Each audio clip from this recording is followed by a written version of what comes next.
Hello. Hello, Gilad. Hi, Chaim. Hi. How are you? Great, and hello to you all.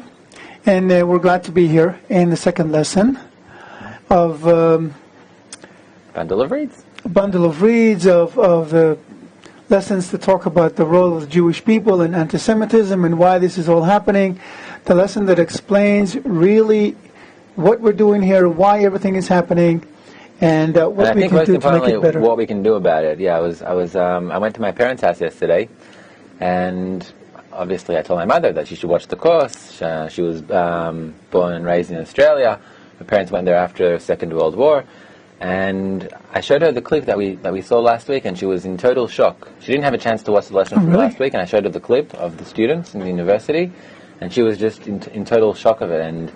And her immediate reaction was, "So what can we do?" So first of all, I told her, watch the course, and then we'll tell you what to do. But her immediate response was like, "You've got to write letters, you've got to try and contact them." And I think that immediately we try, our immediate response to watching these anti-Semitism actions, to seeing what's happening in the world, is to do something, to act. And I think it's very important to know what the right action is. Otherwise, we're just, putting, how do you say, full gas beneutral? We're just pushing the throttle all the way down, but we're in neutral, and really we see no change. And I wonder what she might say about the clip we're going to watch just now. Yep. Okay, we have another clip for you. If the one last week was makes you feel uncomfortable, this one is really disturbing. Let's just watch it, and let's keep talking afterwards. Pavel, can you show us the clip, please?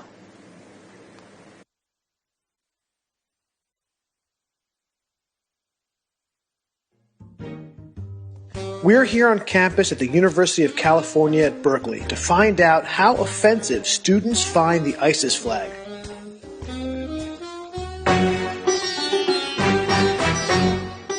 ISIS is misunderstood. We just want our own state.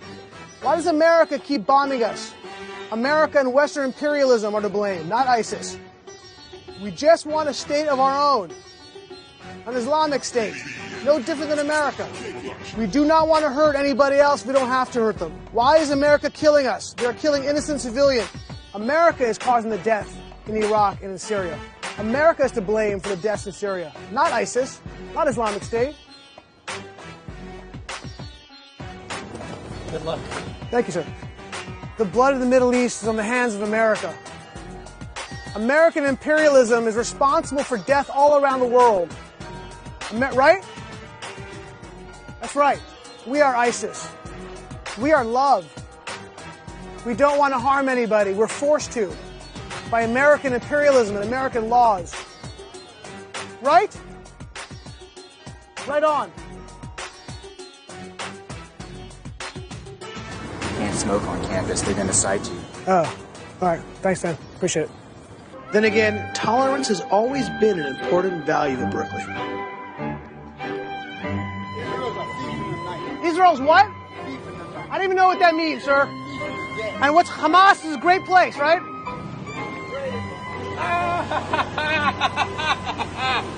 Israel protects Palestinian human rights. Yes, it does. Israel protects.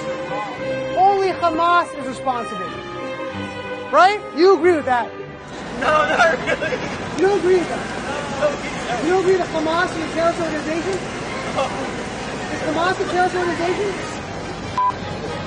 Excuse me? That's the way you respond? I can't hear what you're saying. All of Israel killer. All of Israel are killers and Hamas are not killers? No. Tyranny isn't cute. What? Isn't cute? Right, tyranny's not cute. Hamas is not cute. That flag you wave is the psychological genocide of this planet.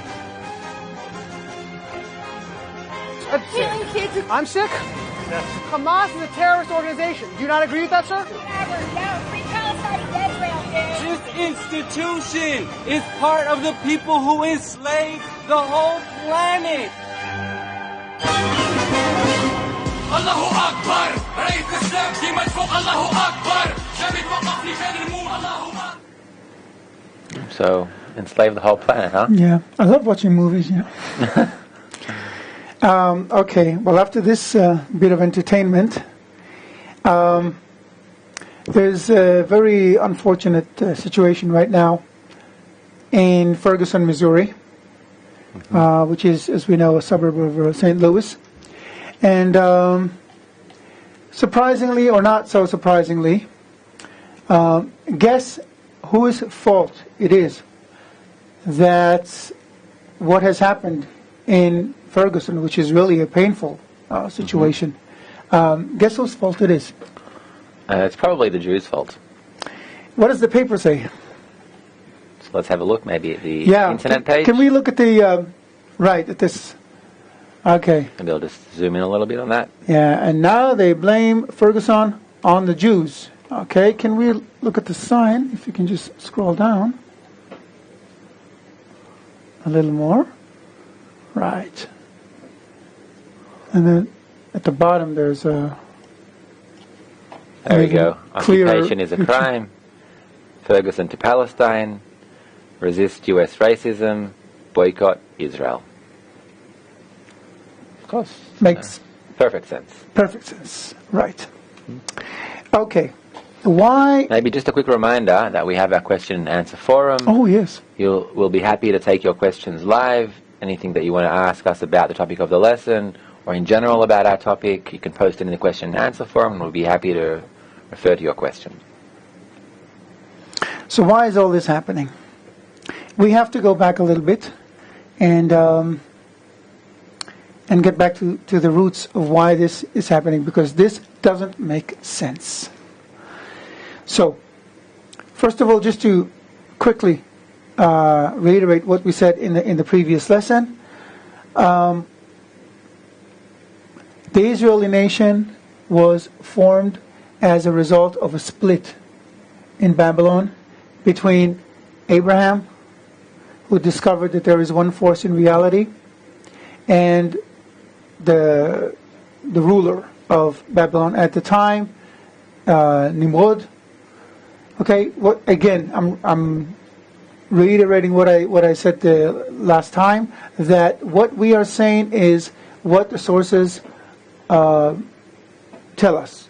These are not, we're not going to get into historic arguments of whether or not Nimrod and Abraham actually lived in the same time, and whether or not Abraham was actually in Babylon, or maybe in Haran, which is a place in Babylon. It doesn't matter. What matters is that from Abraham's time onward, you have two directions, two trends in reality. Let's just look at the drawing here. Is this connected? Can you see it? Or do you have to connect the No, it's from the wire here? Papa, can you show us the... Yes, you can. Okay. So let me just draw something for you. Oh, sorry, not that. Okay, let me just... That was a good one, though. Yeah, it's nice. Well, at least it's happy. Right? Okay. Well, okay. It was a bit crooked, so maybe we can blame someone for it. Right. So what you have here is Babylon. And from that time onward, you have two trends. Okay? One trend is humanity. Is this readable? Yes. Okay. The other trend is Israel. Hebrews, Israel, Jews, it's all the same. Okay? What's the difference between humanity and Israel? The difference is that Abraham's group adopts or embraces a very fundamental principle. In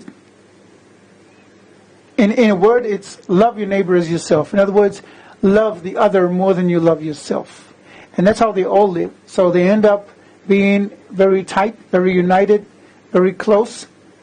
And because they actually achieve that state internally, they discover something else. That there's a binding force underneath the whole of reality. And that binding force that ties everything together is the creative force of reality. So they call it the Creator. Afterwards, it was given the names, the Lord, God, all kinds of names. But all these names refer to states of unity. Unity of what? Unity of reality, oneness of reality. Okay? So, the two trends split, and Abraham's group of students develops into the people of Israel. Eventually, through Isaac and Jacob, etc. Now, this is a situation. How does that all happen? We said that we're going to talk about the evolution of desires. How did we even come to that situation where we even need to create that split? Okay? So let me explain that. First of all, the force that Abraham discovers, he calls it the power of bestowal, giving. Now, once you have a force of bestowal, it necessarily creates what? A desire to receive. Otherwise it can't bestow. So, the manifestation, the action of the power of bestowal is the power of reception. This is not a new concept to humanity. There are similarities in every culture, in every teaching. Yin, yang, female force, male force, giving, receiving. You see it in nature. You see it in everything that moves. Electric charges in atoms, for example, the negative and the positive. Warmth and cold, heat and cold constantly balance each other out. Only when you have those two forces do you have balance in reality. And reality can exist. So, reality develops, our world develops as a result of interactions between those two forces. It develops in stages. We call it evolution. It started with the Big Bang, then it went on to creating planet Earth, and then finally life on Earth began about 4 billion years ago or so, with plants and then animals, and humans are the top tier of evolution so far. Not physically, but in mental capacities and emotional capacities, or at least in emotional complexities. How does that develop? It develops, and this is what Bala Sulam, Rav Yehuda Ashlag explains, and many other Kabbalists, it develops in stages. These stages go from the still, the inanimate, to the speaking. Let me just read you something here. If we can go to slide number 2, please. Right. So you have 4 levels of desire. And this is what Rav Yehuda Ashlag, actually not just him, but many Kabbalists wrote about it. But here's what he writes. There's a general connection among all the elements of reality before us, which abide by the law of causality, by way of cause and effect, moving forward. In other words, developing. And as a whole, so is each item for itself, meaning that each and every creature in the world, from the 4 types, still vegetative, animate, and speaking, human, abides by the law of causality, by way of cause and effect. What does that mean? We said just a minute ago that the desire to bestow necessarily creates a desire to receive, otherwise it cannot bestow. Everything else keeps developing by default. It cannot stop developing. These are the cause and effect processes that we see. Okay? So, as desires keep developing, desires to receive, they evolve into what we finally have in our world. Meaning what? First, the most basic level of desire to receive is the still or inanimate level, minerals. In our world, you see it as hydrogen. That's the first material that was created, and then helium, and then the rest of the chemical foundations were created, finally creating more complex molecules and evolving into planets and galaxies and stars, of course. And this keeps developing. At some point, now this is important to remember, these materials keep creating more and more complex systems of materials, inanimate materials. Why? Because according to the law of unity, to that singular force that Abraham created, the more you relinquish self-interest and work for the benefit of the collective, the stronger you are, because you are in better sync with the fundamental force of reality. So elements become more and more complex, and molecules become more and more complex, and eventually it's not enough. The desire to receive grows to the point where they begin to replicate themselves. Let's put it this way, okay? There's a very elaborate explanation about how life begins and why it begins in Dr. Lightman's book, Self-Interest versus Altruism. The whole book talks about the evolution of desires, okay? But basically, life as we know it begins as nothing more than the development of a molecule that can replicate itself. Now this doesn't happen by choice. It certainly doesn't happen by chance. It happens because it's a development of the desire to receive, what Kabbalists call the will to receive, ratzon lekabel. This is very important to remember because it allows for the creation of more complex systems. Okay, so now you have unicellular organisms. Now you have life. They begin to congregate, creating colonies of unicellular creatures. Gradually, these colonies divide into different functions,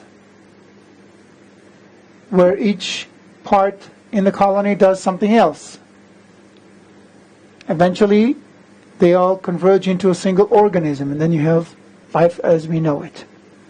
And they develop into the vegetative and the animate level. And then you have animals, and finally you have humans, which is the highest development, the last degree, let's put it this way, in the animate development. Still not speaking. Eventually, humans begin to communicate. As humans, language develops, and then you have all four levels of desire in reality. Okay?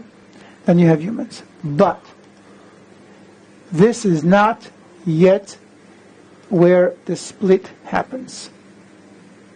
The split happens when the fifth level appears. Now we have to remember that what I just described doesn't just happen in the world. It happens in each of us internally as well. Think of the development of a baby, okay? When it's born, it's nothing more than a little animal. Basically, all it knows is just it wants to eat and sleep and poop. As it develops, new desires emerge, and that's why babies develop. As the desires emerge, they open their eyes and they try to get more information, and they learn, they absorb information, they grow, they develop. What develops in them? The desire. That's why They look like they want to devour the world, Eventually, a new level of desire appears. Abraham's level, which is what? Which is being dissatisfied with life as a whole. Meaning what? Meaning that it's not enough to say, life is great, I have plenty to eat, I have a roof over my head, I have a family, that's all I need. People start asking about, what's life for? What's the meaning of it all? Why is this happening? These were Abraham's questions. And that's when Abraham discovered the power underneath everything. And what he discovered was that humanity was intended to achieve that fundamental force of reality, the power of unity that creates everything. To perceive it and feel it and become like it. Creator-like. Okay? It's described in the Bible as, and they shall all know me, from the least of them to the greatest of them. And it's also described as dvikut, adhesion, which means adhesion with what? Adhesion with my qualities, meaning the Creator's qualities. In other words, all the people in the world are intended to eventually attain the Creator, become like the Creator, in the sense that they perceive that power of unity, and as a result, they perceive everything that's happening in the world. Okay? Let me just read you slide number 3 that talks about the development of the 5th level, the human level. Okay? Right. There are 4 forces in man: still, vegetative, animate, and speaking. That's what we described. And Israel have yet another 5th part, for they are the godly speaking. This is by Rabbi Natan Shapiro. He was a famous rabbi and a Kabbalist as well. What does it mean that Israel have yet another 5th part? This is when we should remember that Israel is a state of being. Abraham, who started Israel, was not Jewish, of course. There was no such thing as a Jew at that time. Israel is a person who has a desire, yashar kel. Israel, yashar kel, straight to the Creator. Kel means God. El means God, and yashar means straight. So, if you want to discover the Creator, and that's all you want, then you are internally, spiritually, Israel. It doesn't matter if you were born Christian or Muslim or Buddhist or Jewish. And if you don't want Israel, if you don't want to discover the Creator, but you want other things like to make money, to have a good life, which is fine, by the way. It doesn't come one instead of the other, but we're talking about the dominant aspiration of a person. If the dominant aspiration of a person is to make money, to gain wealth, to gain power, then that person is not Israel, internally. Externally, you may be born Jewish or not, doesn't matter. What matters is, now we're talking about the internal state of things, okay? Gilad, do you want to add anything? Yeah, actually, I was just trying to understand the connection to the last lesson. Maybe I'll try repeat it, and then you can add, because you were talking about the development of the desires, right? Correct. And last lesson, we concluded with, we basically explained. We said if you want to understand the reason for anti-Semitism today, let's go back to the beginning to see where the Jewish people started their way, and we'll try to understand from there what's this.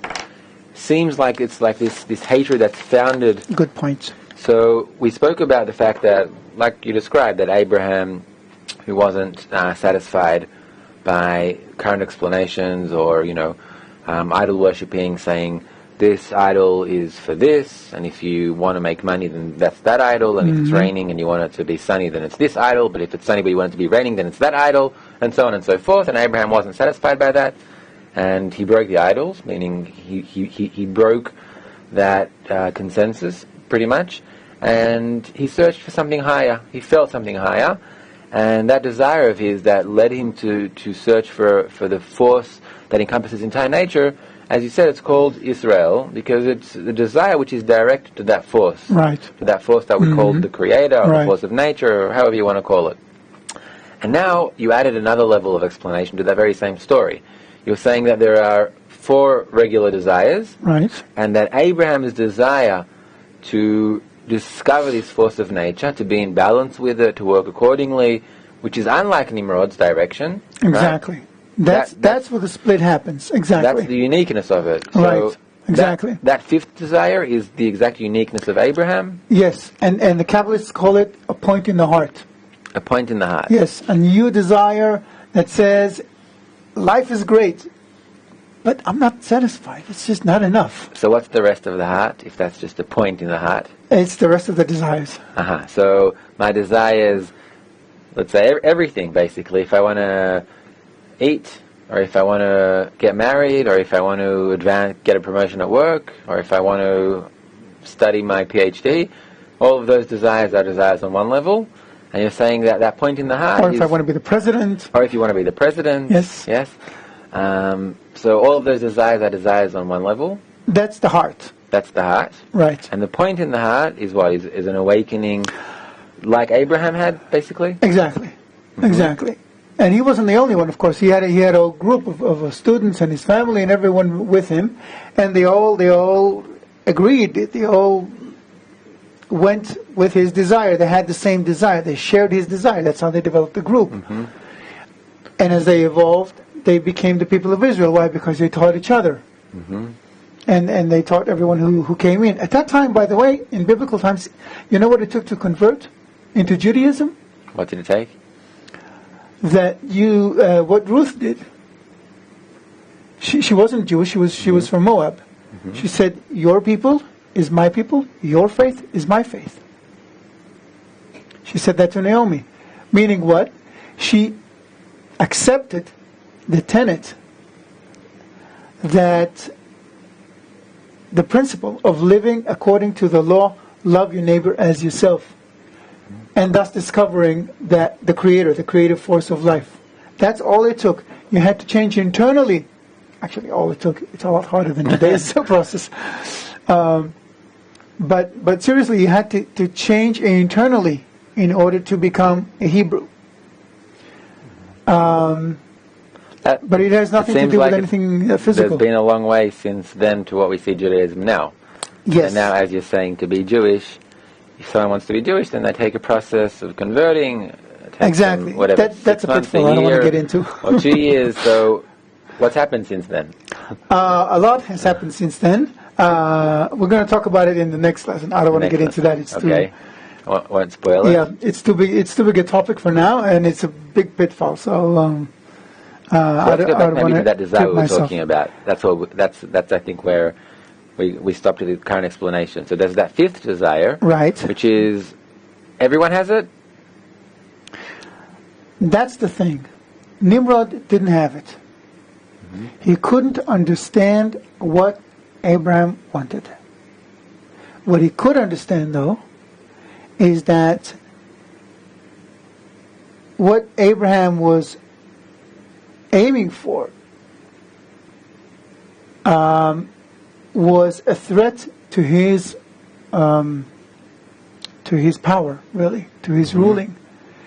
Because once you are governed by an internal quality, an equality of bestowal, then you're connected to everything, and you don't need external power. Society becomes united and connected, and doesn't need external power. Or there's a whole lot to explain here. That's why Israel didn't have a king. For many centuries, Israel didn't have a king, and they remained together as a unified nation without a king, You without maybe- any ruler. Why? Because they were united internally, so they all knew the laws and they all lived by laws that they all felt were right. What So- laws? If you can maybe Laws of explain unity. that a bit, it's a bit unclear. So they have that point, and those people, it's not that Israel has that point, but those who have that point are called Israel, Right, exactly. right? And those who had that point start living according to maybe a different rule, a rule that leads them to a better understanding. Love your maybe neighbor as yourself. It's as simple as that. love your neighbor as yourself. So why didn't they need a king, as you were saying, and how does that lead them to live differently? Let's put it this way. You and I are in that state. Okay, love your neighbor as yourself. What you feel, what you think, I know it. I feel it in me. You do? Hypothetically. Okay. Okay? As an example. Okay? Not only that, what you want, I immediately feel as my own desire. Just like with a kid. When you have a child and your child wants something, you naturally want to give it. But it's reciprocal. It's not a one-way street. It's everybody treats everybody else this way. So you have a whole nation of people who feel each other's thoughts, each other's desires, and they all work to fulfill those desires. So Do you're they pretty need much any saying it's external ruler? It's like a family, basically. Meaning that It's a lot sensation of closer one than a another family, closer really. than a family. Yeah. It's one entity. How does that work? It works perfect. Because you don't need anyone to tell you how to behave toward anyone else, because you feel everyone else. And as you raise your children, you raise them to be in that state of being. They all grew into that. So what's happened to Israel since? It declined. I've seen Israelis, not just Israelis, meaning Israelites, as you want to call them, the Jewish people, for all over the world, Australia where I grew up, in America, in Israel, in Europe. And that thing you were talking about, it seems like on some level it's there, because when Judaism goes through hardships, then it immediately goes back to that kind of sensation, and that, say, let's call it mutual responsibility, that mutual care. It goes back to, it increases its unity, but it's not that sensation. That sensation is lost. It's gone. But that sensation is created through the point in the heart. And the point in the heart is something that the Jews don't sense right now. They don't have that quality, obviously, today, as we know, because the Jewish people is not united, certainly not at the level we just described. But kind of the memory of it, it's called the Shimoy, it's a recollection, exists underneath because it's a state that existed in the Jewish people. But when we think of it, we understand how different this is to anything else we see in the world today and that existed in the world at that time. It actually quite makes sense, because if you look at Judaism throughout history, then you see that whenever the Jewish people were united in any form of history, they were always more successful as a nation. And when they were dispersed and they were separate from each other, not only separate physically, but separate in their state of mind, they didn't want to be united, then bad things happened to the Jewish nation, I think. And that kind of explains it on a deeper level. Yes, but if you get into that, then we have trouble with historians who will tell you, yes, but look what happened in Spain. Some of them stayed Jewish, some of them converted into Christianity, and they had a great life, and they were in the government, and they were wealthy, and everything was beautiful, and then all of a sudden it changed. So you need to understand how things develop. And so I prefer not to get into that, at least not now. But what we need to understand is that once you have that level of unity, then you don't really need a ruler because you are one with everyone. And Nimrod felt it. So Abraham to him was a threat. So they split. And the problem is that when Abraham left, the rest of the Babylonians could not acquire that quality anymore. They had no teacher. They had no one to show them the way. So you have two trends developing in reality. One trend is the Jewish people that continues to develop on Abraham's tenet up until 2,000 years ago or so, when the temple was ruined and Israel were exiled. Okay, exile internally is not the ruin of a brick house.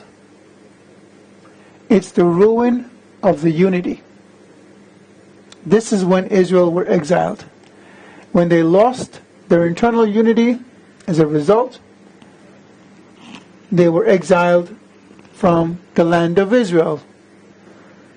The place where they achieved Yeshar Kel, straight to the Creator. Okay, and they were dispersed. There are a few questions here. Maybe we'll take some questions. Yeah, I'll just finish my thought. But what happens is that once even Israel loses that quality, there's no one in the world that has that quality, and yet there's the demand for that quality, because that quality eventually is a quality that guarantees good life, because we all take care of each other.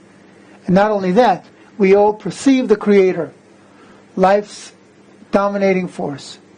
When you don't have that quality, you cannot understand life at its deepest meaning. And today, more than at any other time in history, we have to understand life at its fundamental level, because otherwise we see what kind of mess we're falling into.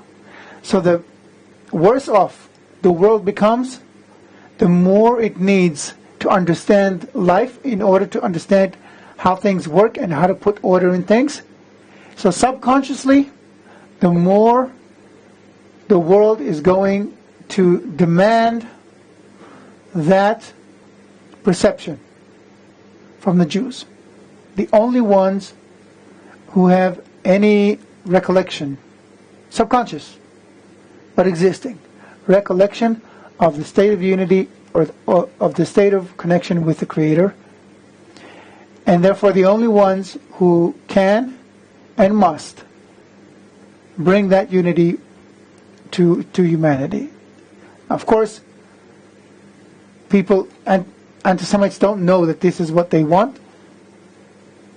Very few of them actually expressed anything like it, like Henry Ford did.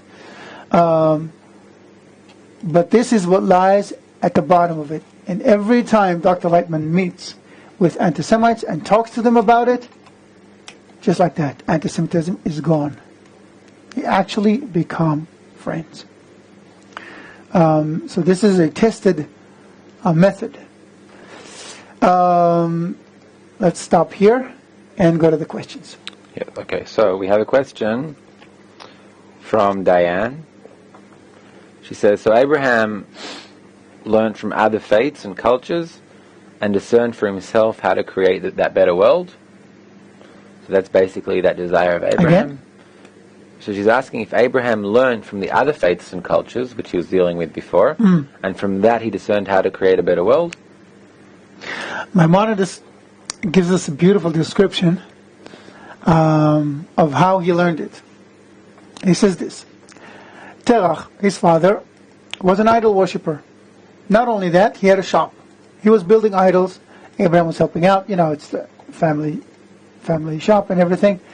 And Terach was also a spiritual leader, meaning he knew all about divinity and all about idol worship and how to sacrifice to those idols, those little statues that he was building. So everyone who came to him, he counseled him, he gave him advice, he taught him about life and everything. He was a an important figure in Haran or Babylon of the time, Terach. And Abraham grew up into that. They were very well off. They were a respected family. And they basically had everything. But Abraham was this inquisitive little boy. Well, he wasn't a boy at that time anymore. And he kept asking himself, how can this be? What's making everything happen? And most of all, he was disturbed by the fact that the little statues that he himself, and he knew he didn't know anything about life, he himself was building, he could then sell it to people and tell them, this has the power to give you health. Or this will help you find a spouse.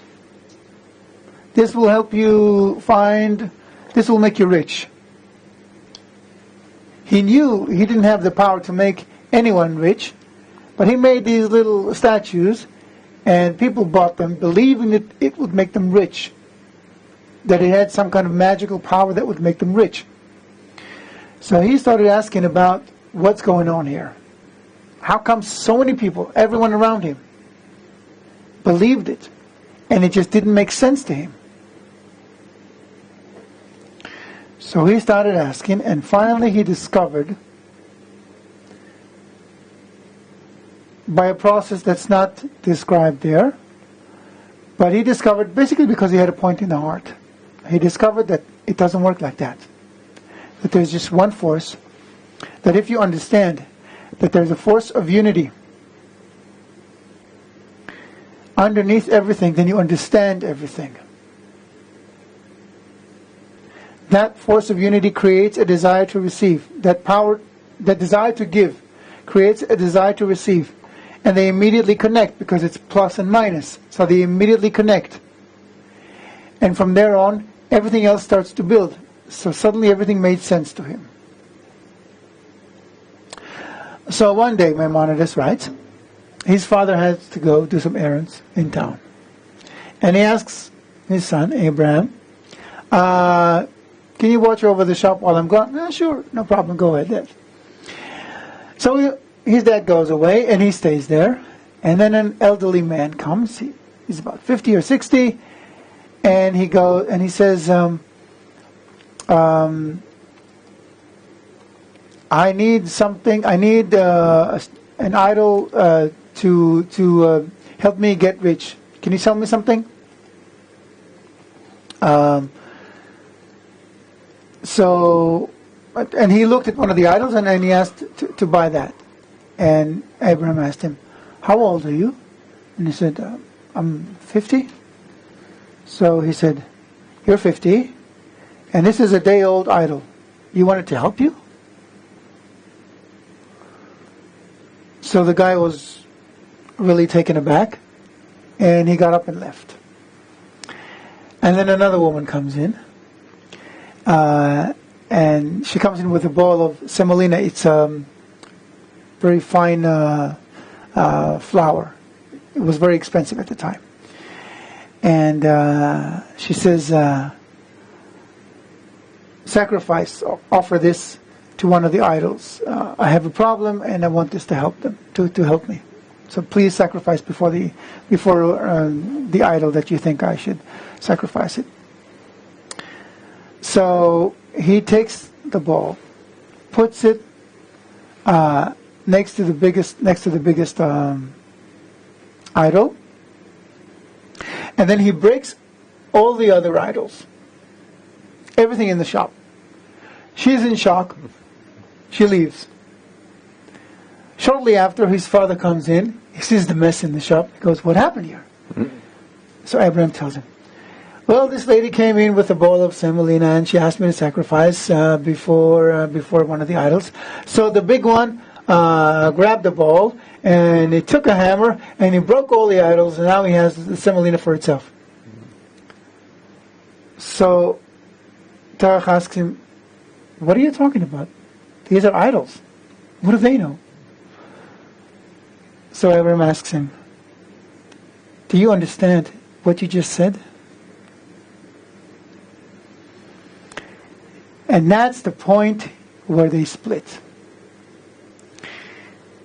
Terach belongs to the old school. The one that believes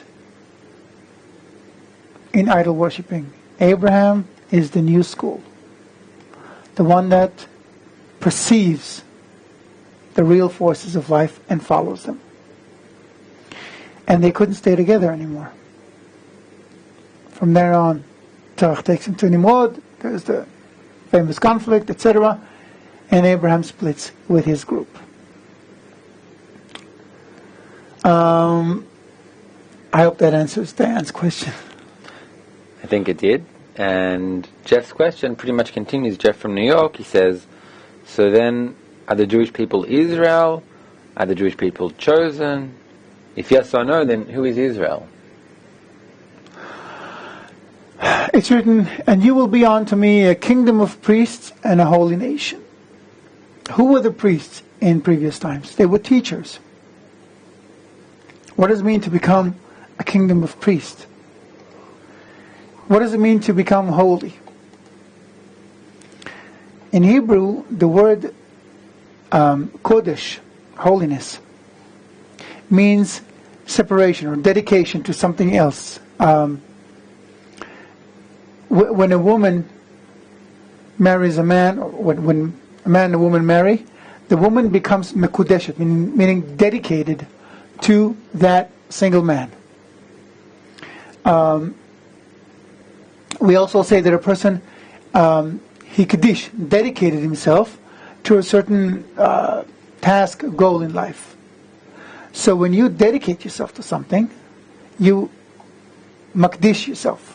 You become kadosh, you become holy in that sense. Israel's role is to be a role model of unity. They are the heirs of Abraham's school. And they are the ones who have to set an example of unity and show how it's done. Actually, by simply uniting, it'll give such an example that the rest of the world will follow. And whenever Dr. Lightman says it, people come and say, how can you be so arrogant that you think you're so special? It's not a question of choice. It's not a question of being arrogant. It's a question of duty. It doesn't matter whether or not other people perceive it as arrogance, because it's not. A parent's job, for example, is to be an educator and a provider for the child. It doesn't make the parent arrogant. It's done out of love. We certainly can't provide for the whole world as Jews, but what we can and must do is set an example of unity. That's all they need, the nations. You can see how many Jews have Nobel Prizes, how much Jews have contributed to the world in terms of economic development, cultural development, scientific development, every field of knowledge, every area in life. Jews have contributed tremendously, and nobody cares. Most people hate Jews, at least underneath, subconsciously. And now it's becoming more and more conscious, as we can see. Why? Why are they so angry? Because the one thing that we have to give to humanity, we're not giving. And this is unity, love of others. It's very simple. This is why Hitler wrote in Mein Kampf that the Jews have this trait that they this quality that they hate each other's guts unless they are pushed. And then they unite. And then when the trouble stops, they become dispersed again. That's why Haman, in previous times, yes, from the Bible, from the Esther story, says we can kill the Jews now because they're not united. What did Mordechai do? He assembled all the Jews.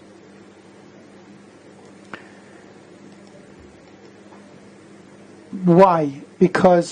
Why is there anti-Semitism? Because when there is pressure on the Jews, they unite. But if the Jews unite without the external pressure, then there's no need for the external pressure, and everything comes down, including anti-Semitism. And then people will follow the example of the Jewish people and will unite as well. And this will be the end of all troubles. More questions? More questions. So just follow up on your stat. There are over 20% of Jews from all the Nobel prizes that were handed out. More than 20% of them were handed out to Jews, although Jews are less than 0.2% of the world's population. That's just a stat, interesting stat. Now a question from Sylvia. She writes from Guatemala. Just before Sylvia, just to show you what I mean, I want to read something that explains the dedication of Abraham to spreading the message, so that we know that this is not some kind of a whim that Dr. Lightman has or that other Kabbalists have, but this is the legacy of our people. Okay, can you please show slide number 6? Slide number 6. Thank you. This was written in the Zohar. Okay, I'm just reading from the book here.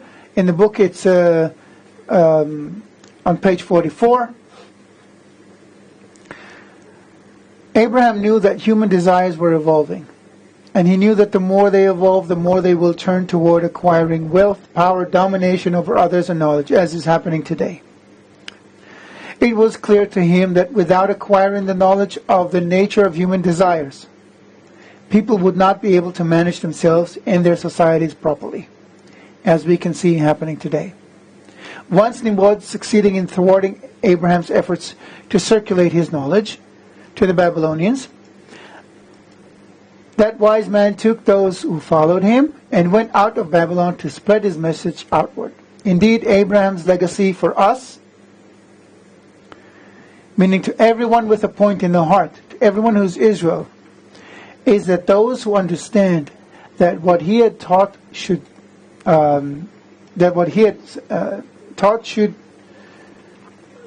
be shared with whomever is willing to listen. In the words of the book of Zohar, Abraham dug that well. He founded it because he had taught all the people in the world to serve the Creator, meaning to work for the quality of bestowal. And once he dug it, it is emitting living waters that never cease. Meaning, once he discovered it, that knowledge exists. Now we just have to tap into it and implement it in our lives, because that's what's missing. I think it's pretty obvious that if we all had unity, there would be no problems. Questions? So Sylvia from Guatemala says, Israelis are known to be rude, and religious people tend to feel superior.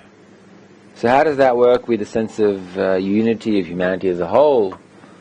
How does that fit together? It doesn't. Very simply put, it doesn't. Today's Israelis have no idea about unity, no idea about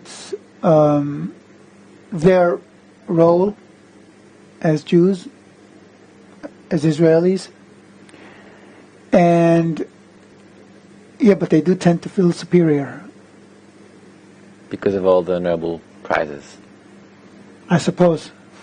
Totally unjust. So I guess what they need is for the world to hate them, so that they'll start asking, why do you hate me?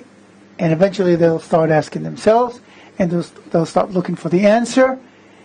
And when they start looking, they will find the answer. And then instead of rudeness and arrogance, there will be humility and true love of man. And they will start understanding what they really have to be like. And then they will start becoming Israel. Not just Israelis, but really Israel. More. If not, we'll just continue. No. We have more. Question from Jim from Washington. Mm-hmm. He says, so many Jews in Israel and in the diaspora seem to not have a point in the heart, and also seem to frequently be anti-Gentile. How does a Gentile with a point in the heart, with that desire, help those actual Jews? Wow, that's a biggie. Okay. There are two questions here in one. Let's start with the first sentence. Can you reread it? Yep. So many Jews in Israel and the diaspora seem to not have a point in the heart, and they seem to be anti-Gentile. Okay. Many Jews seem to not have a point in the heart. That's very true, because they don't on the surface. Underneath, we have to understand that the development, the evolution of desires continues. So once a point in the heart appears, it cannot disappear. It can only be covered with layers of more egoism. But it's there underneath, like a pea under layers of mattresses. And when the princess lies on the top mattress, she feels something bugging her. Something is not quite so perfect as it should be. If you know the story. And that's what Jews are like. They have that point, but it's buried deep down under all those layers. And they have to rekindle it one way or the other. Either they'll do it because they'll start looking into their past or into their heritage or into the meaning of being Jewish, and then they'll discover it. Or they'll discover it because people will keep telling them, we hate you, we hate you, we hate you. And they'll keep asking why? And until they start asking from within, why? And then they'll discover it. They'll come to us.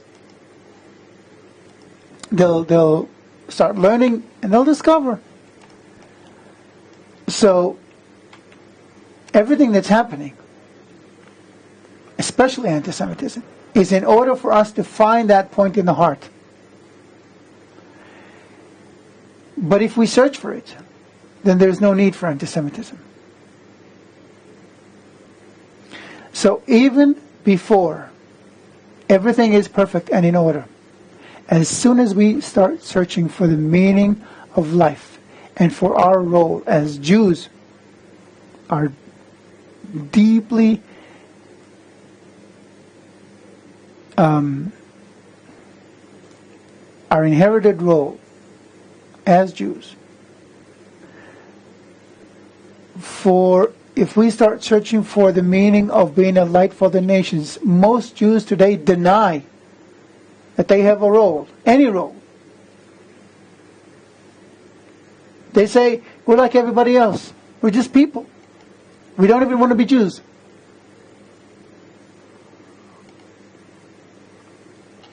But that is not going to help, because today the world has to discover that power of unity that's underneath everything. And there's no other way to discover it unless Jews unite in order to share that unity with the rest of the world, so that the rest of the world discovers that force. So we're probably going to cover that in further lessons, but I'm still going to ask because I'm thinking again. Yeah. You want to finish saying something? I just want to give a complete answer. Okay, go on. Okay? So can you reread Yeah. the first sentence again? So many Jews in Israel and in the diaspora seem to not have a point in the heart, and also they seem to frequently be anti-Gentile. Being anti-Gentile is that arrogance that we talked about in the previous sentence. Question. Many of them also feel inferior to Gentiles, to non-Jews. Why? Because they feel like they owe something. So there's this split that I think every Jew feels, because underneath we know that there's something different about us. We do have a role to play. We have to do it. And the second part of the question The is, second part was how does a Gentile with a point in the heart, who is actually Israel, help those actual Jews? by telling them. They may not want to listen, so you need to say it in diplomatic ways. You need to find the right ways. You need to reach their hearts. They're like kids, ignorant kids. You have to coax them into understanding. When because the Gentile with a point in the heart is more Israel than Israel without a point in the heart. So when you know something and you want another person to know it, and that other person doesn't want to know it, then you find other ways to tempt that person into learning about it. And if they don't want to learn, then they don't. Don't force it. You cannot force anything like that. Try to offer links, videos, maybe some text. I know we hand out booklets. Maybe that will help. Refer them to a certain site, to bundleofreads.com, to this book, Like a Bundle of Reeds. If it helps, great. If not, they'll discover it anyway, but in a less pleasant way. Yes. So the question from Jack from New York, he wants to clarify this matter of biological Jews and non-biological Jews. So Jack writes, he says that he's confused because he thought that Jew and Israel were spiritual states or desires, but now it sounds like you're talking about Jewishness as something biological. And he continues and he says, so even if a child is born of a Jewish mother, but he grows up with no point in the heart, how can we expect anything of them since they're not spiritually Jewish? Right. You can't expect anything of them.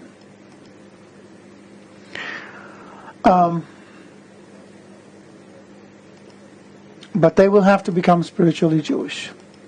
I'll explain.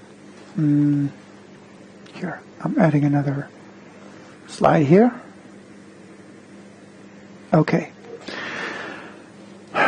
Okay, how do I want to draw this? There's a pyramid. Underneath, you have the desire of the still. This is the pyramid of desires, okay? Then you have the vegetative. Sorry for my handwriting. The vegetative. And then animate.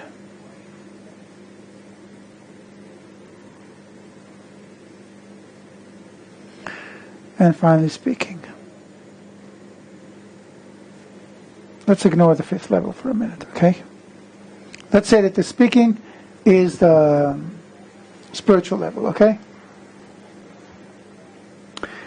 Within each of us, there are all of these levels, these 4 levels that I just drew.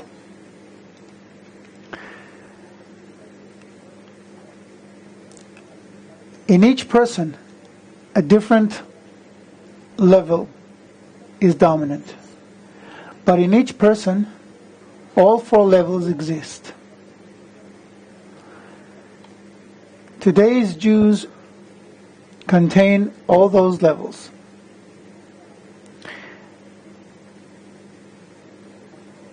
Well, everybody contains those levels, but in maybe I want to explain it differently.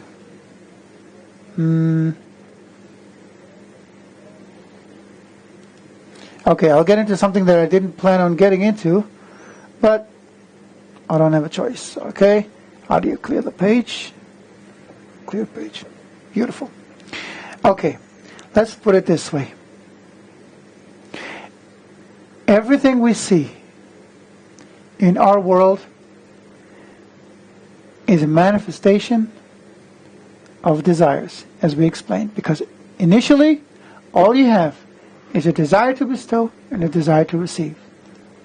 They build on themselves, they start uniting, they start creating atoms, they start creating molecules, start creating organisms that develop into plants, that develop into animals, that develop into people, that develop into spiritual people, people who perceive life's force.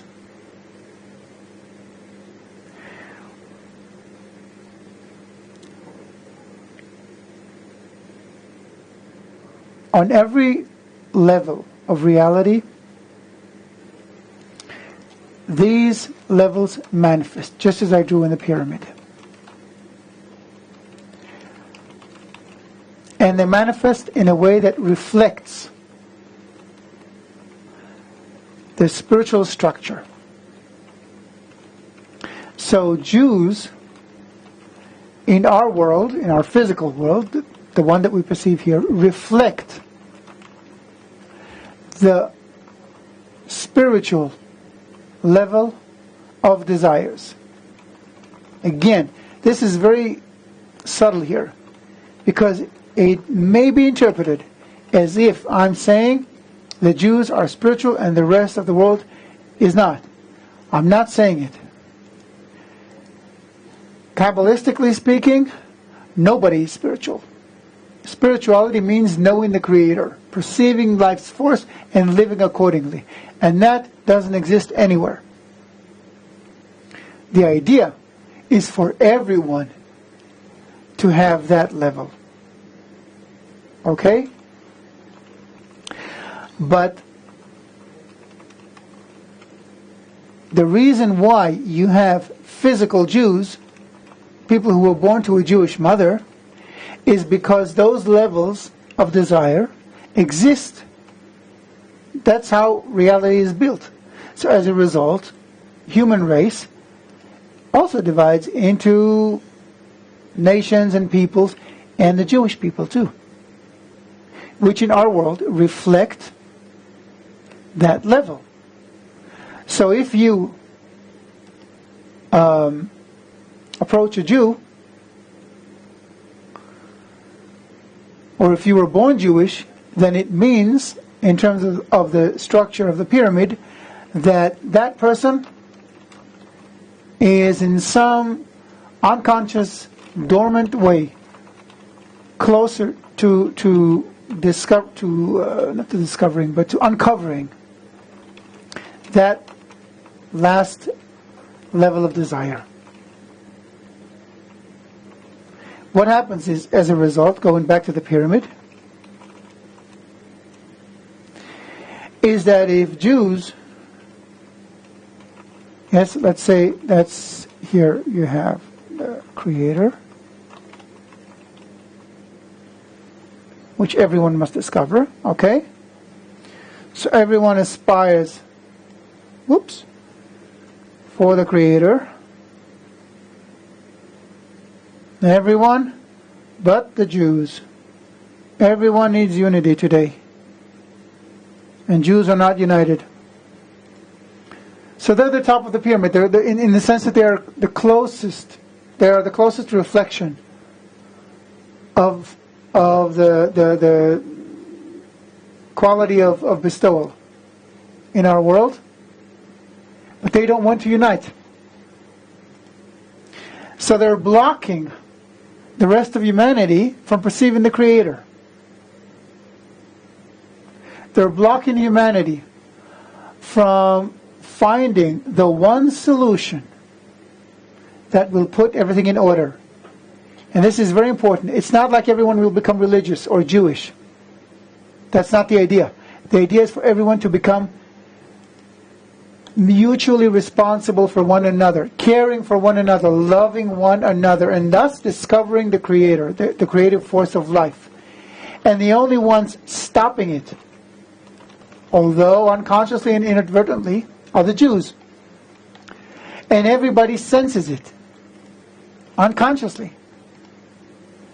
So they're saying, I don't know what it is about Jews, but I can't stand them. Why? Because they're causing all the troubles in the world. But they're not. Look at them. What can they do? This guy's a businessman. This guy is a I don't know, he's a shopkeeper. Okay, so he's Jewish, but so what? Yes, but there's something about them. And people don't understand and can't express what it is. They can't articulate their angst, their anger at Jews. But this is it. It's like you have a bottle with pressure from inside, and the Jews are the lid that's stopping it from releasing the pressure. Everybody wants up to the Creator, and the Jews are in the way. We got to make the way. We got to unite and allow everyone to discover the Creator. I'll add to that a stat strengthening what you're saying, how the Jews are in the way. So someone sent me an article of a research that was done in Germany not too long ago, maybe a few years ago, and they asked 2,500 people to express their agreement or disagreement with the following. They said that what Israel is doing now to the Palestinians is not really different from what the Nazis did to the Jews, and 51% of the people agreed with that statement. This is in Germany. In Norway, 38% agreed with that. 50% of Switzerland's population sees Israel as Goliath. Yes, let me just remind everyone that what the Nazis did was that they gassed Jews to death. This is not exactly the situation in the Gaza Strip. I hope you don't need to if this that. were the situation, the population wouldn't quadruple itself. No, there are funny things there. I remember once Israel was blamed. Again, it doesn't make sense, but it only proves that people are blaming Jews for all the troubles in the world, for everything. Mm-hmm. And it's not going to go away until we do what we have to do. Okay. Any more quick questions? Because we're running out of time. Maybe not a question, just a statement from Mura from Melbourne. Yeah. He says that Abraham's story proves every human being contains these levels, regardless of him being Jewish biologically or not. Absolutely. Absolutely. Absolutely. So now we just have to show the way, and everyone will become Abraham. Mm-hmm. And maybe we'll conclude with some announcements, but I just want to maybe add one last thing. We started the lesson, and I told you about how I spoke to my mother yesterday, and her immediate response to all these anti-Semitism is she gets really frustrated. What are you going to do? And she wants to start writing letters to different TV channels and things like that. So I don't know if we've already answered what exactly you can do, but I think we're getting closer to that, and I think that we're understanding that according to the structure that you're writing, that you're telling us about here, then it's more something of a change that we have to make, not pointing to someone else to make that change. Oh, absolutely. But a change that we, as those who have that desire, who have that awakening, if we make that change, then things will change on the outside as well. So we're going to continue delving into that a lot more from a lot of different angles. You can see the syllabus on the course website. And just a few announcements to conclude. The next lesson is on the life as an evolution of desires, how it's evolved and how it's controlled. It's going to be on Tuesday, December 2nd at 8 p.m., which is basically a week minus an hour and 15 minutes from now. And please like our Facebook page. It's just Bundle of Reads. Just type it into the Facebook search box, like it, and you'll get all of our updates about the upcoming lessons, stuff, additional materials, clips and everything will be posted on the Facebook group. And just a quick correction. Actually, the next lesson will be about the development of the correction method. So, yeah, Oh, this was actually today's lesson. right. True. So The next development of the lesson, correction method. the development of the correction method. Right. And finally, we're going to send out a link with a recording of this lesson and the other lessons as well. So thanks a lot for being with us. Thank you, Gilad. Thank you, Chaim. And we really want to see you next week, and we'll continue talking about what we can do to make this world a better place. Until then, let's all unite. Bye. Bye-bye.